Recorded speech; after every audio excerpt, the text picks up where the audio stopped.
एक घने प्राचीन जंगल के बिल्कुल नीचे, धरती की गहराइयों में, एक ऐसा राज्य था जिसके बारे में बहुत कम लोग जानते थे। वो था नागलोक। एक चमकता हुआ, रोशनी से भरा रहस्यमय संसार। नागलोक का राजा था नागराय, एक महान, बुद्धिमान और शांतिप्रिय नाग। नीले और चांदी की चमकती शल्कें और सुनहरी आंखों में दूर दूर तक की समझ।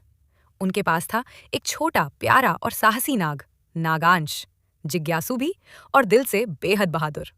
लेकिन एक दिन नागलोक की शांति टूट गई। ऊपर मनुष्य गांव में अफवाह फैली कि धरती के नीचे एक जादुई मणि छुपी है जो अमरता दे सकती है। लालच के कारण लोग खुदाई करने लगे और उनकी हर चोट नागलोक की दीवारों तक महसूस होने लगी। राजा नागराय चिंतित थे। उन्होंने कहा, अगर मनुष्य ऐसे ही आगे आते गए तो हमारा शांत राज्य खतरे में पड़ जाएगा। नागलोक में हलचल मच गई। तभी छोटा नागांश आगे बढ़ा। उसकी सुनहरी सी आंखों में एक चमक थी। महाराज, उसने कहा, मैं मनुष्यों को समझाऊंगा। उन्हें बताऊंगा कि मणि कोई खजाना नहीं, ये हमारे राज्य की रक्षा करती है। राजा उसकी बहादुरी देखकर मुस्कुरा उठे। नागांश अकेला चमकते सुरंगों से होकर धीरे धीरे ऊपर की ओर बढ़ा। उसके हर कदम में डर भी था, लेकिन सच्चाई बोलने का साहस भी। जैसे ही वह ऊपर पहुंचा, जमीन दरक गई और मनुष्य उसी जगह थम गए। उनकी लालटेन की रोशनी में छोटा चमकता नागांश बिल्कुल शांत खड़ा था।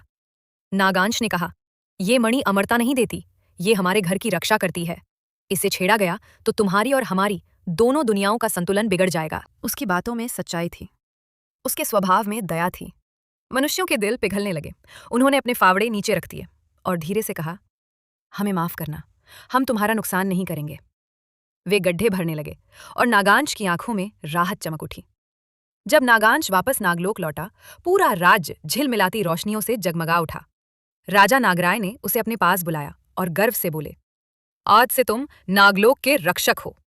पूरा नागलोक जयकारों से गूंज उठा और इस तरह एक छोटे नाग ने शांति, समझ और साहस से दो दुनियाओं के बीच भरोसा कायम किया। कहानी की सीख, समझ डर से ज्यादा शक्तिशाली होती है और एक छोटा सा साहस कई जिंदगियां बदल सकता है। अगर आपको ये कहानी पसंद आई हो तो वीडियो को लाइक और शेयर करना ना भूलें। और हाँ, अगली जादुई कहानी के लिए चैनल को सब्सक्राइब जरूर करें। मिलते हैं अगली कहानी में।